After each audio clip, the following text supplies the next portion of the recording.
Shalom, Yashala Shalom. First and foremost, I want to give all praise, honor, and glory to the Most High Yahweh. I do so in the name of His only begotten Son, Yahweh Shai. Double honors to the apostles and elders of Yashar Allah. Call Haloyim La, Yahweh, Bahasham Yahweh Shai, Bahasham Haraka Kodash for blessing our elders with the spirit of truth, so that we may know. Salat. Shout out to the Akim and the Aqua. That's keeping the faith in the works. Y'all keep at it. It's your brother Abaya coming at you with more precepts. Psalms 37:12. The wicked plotteth against the just and gnasheth upon him with his teeth. The recent events that's been going on are more so speaking about what's going on in the so-called Middle East. Say so-called because that really ain't the Middle East. It's really Western Asia. All right. But how that whole thing came about sporadically out of the blue is suspect. And the latest news that I saw pertaining to it is, it was two stories that was going on at the same time. The first one was that Israel and Iran have come to like a ceasefire agreement, right? And apparently the president is the one that worked it out. At the same time, when that story was going on, had another story that was saying that Iran was shooting missiles at U.S. bases over in that region, right? So ultimately, the last story that stuck, at least over here in the West, is that, the peace agreements or the ceasefire agreements, were true. But I'm saying all this to say, they're going to throw some events at us to justify other things like they always do, right? And that don't mean that there won't be a World War III. That don't mean that World War III hasn't already started, right? Been speaking on this thing. It really starts with the economics, right? Then it moves from economics to some major play to introduce soldiers to a place, to introduce a declaration of war, via the Congress like they supposed to do. And I'm assuming because Buddy went about it how he did, as far as not going through Congress and intervening in that situation, would be why the West is saying it's now a ceasefire. All right. And I would imagine, based off of the origin of the West getting involved in the first place. But I had a video a couple of days ago that was showing when it was just Israel and Iran, the Israeli agent basically threatened U.S. politicians that if they didn't get involved, then something would happen to them. Right? So we still in end time prophecy as far as the wicked go, as far as the revealing of the wicked go, because now we see Amalek is definitely in charge of things, right? He is definitely ruling this world, right? And the sword of Amalek is the daughter of Babylon, right?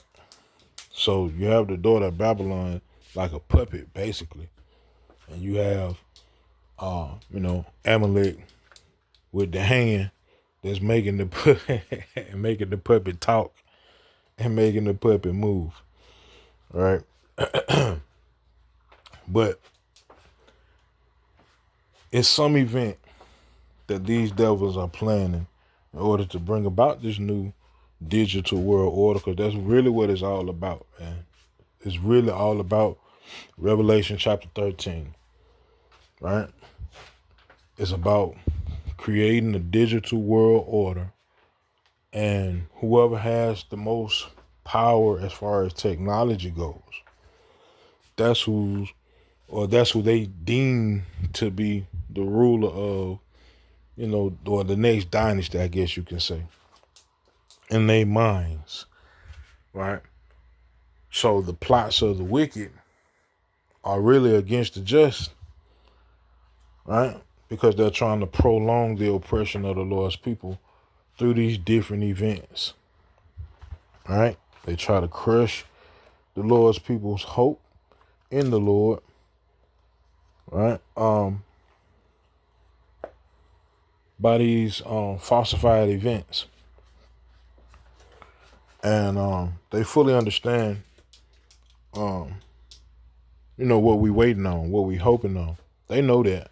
The same way Herod knew. Right? You look at the story of the Messiah when he was born. Buddy knew exactly what time it was. That's why he sent the 3 wise men to go get that information. But they were wise men.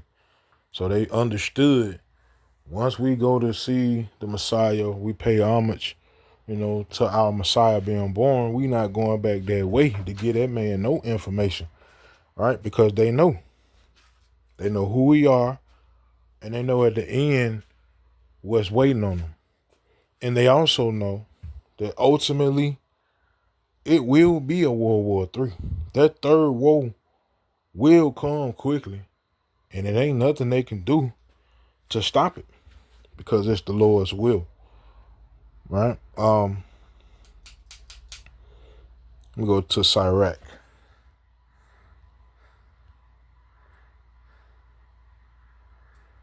Mm, 39 and 18. Let's see. So Sirach chapter 39.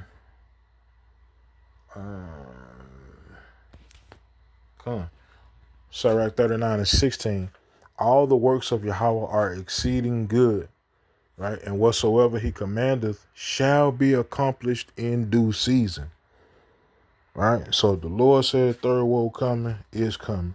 If the Lord says that Jacob's trouble is coming, it's coming. If the Lord says the mark of the beast is coming, it's coming. If the Lord says there will be civil unrest and civil wars, there will be civil unrest and civil wars.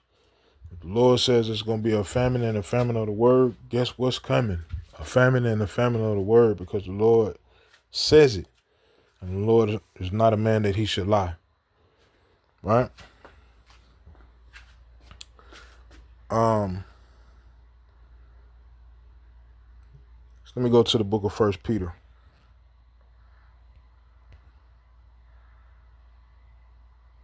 Well, actually, hold up.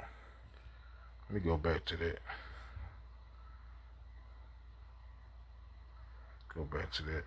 Read verse 17. And none may say, what is this? Wherefore is that? For at time convenient they shall all be sought out. At his commandment the waters stood as an heap, and the words of his mouth the receptacles of waters. At his commandment is done whatsoever pleaseth him, and none can hinder when he will save. Right? None can hinder when the Lord will save in the day of the Lord's redemption. The day of the Lord's redeemed is nigh. How do we know that? Because even though they quote unquote got a ceasefire over there and so forth and so on, the action is still there. The nations are still gathering around the situation. Right? That right there, that move exposed the daughter of Babylon.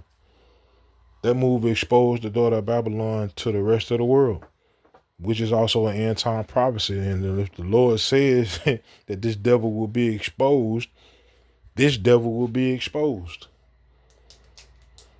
And who gonna stop it?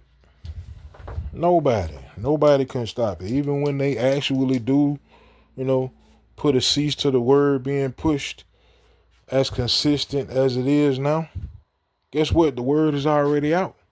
So you still ain't stopping nothing. Still ain't stopping no motion. Right?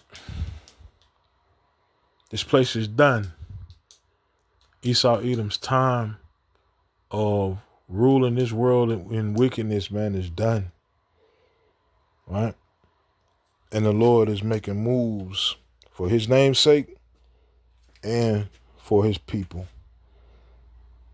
Right? And none can hinder when the Lord saves. Now let me go to 1 Peter chapter 4. Let's see.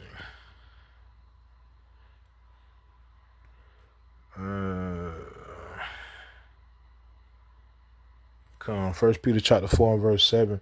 But the end of all things is at hand. Be ye therefore sober and watch unto prayer. And above all things have fervent charity among yourselves, or love, for love shall cover the multitude of sins. And love, according to the scriptures, is being obedient to the word of the Lord. Right? How you show the Most High you love him is by being obedient to his word. Right? And the Lord just told us, be sober and watch. Don't be drunk with the wine or the fornication of the daughter of Babylon, man. Stay focused on what's true and what's real. Stay grounded in the truth. Right? And stay aware. Watch these prophecies. Watch for these prophecies. Watch for the Lord. Right? If he said it, it will come to pass. Watch. Right? So I end with that, man. Real quick, real sweet, short to the point. Well, somewhat. So with that, man, Yahweh Shemal Shai Ratazah, these precepts in this video were edifying. Call Haloyim La, Yahweh Bahasham Yahweh Shai, Bahasham Haraka Kodash, Shalom Yashar Allah.